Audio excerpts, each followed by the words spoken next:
Binago lang talaga natin dito ngayon, Dr. Puli Flyball na straight 17 grams. Yun lang, wala nang ibang binago. So tara, testingin natin. Isa din pala yung yung wind drag. Siyempre yung wind, madalas kapag against sa atin yung wind, sinasalubong natin, nakakabawas din ng speed yun. Lahat ng gagawin kong testing ngayon, naka-off yung HSTC natin. Okay game, test 1 tayo, 0 to 100. 3, 2, 1.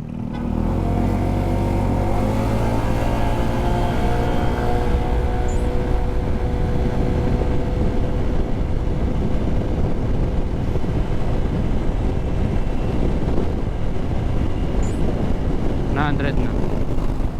Okay, we're back. Second test ride. 3, 2, 1.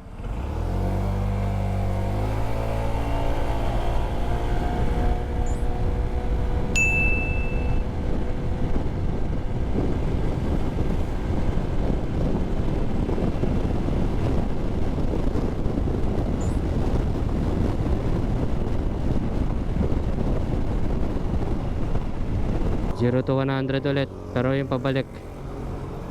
3, 2, 1.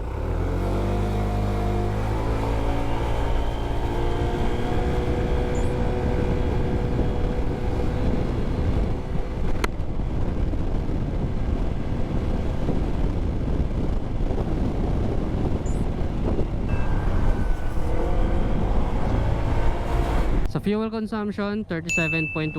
Again, naglalaro yan sa 37 to 39 or 40 kilometers per liter. Mix yan ng city riding, traffic, at long ride. So, yan yung makukuha nyo na fuel consumption katagalan.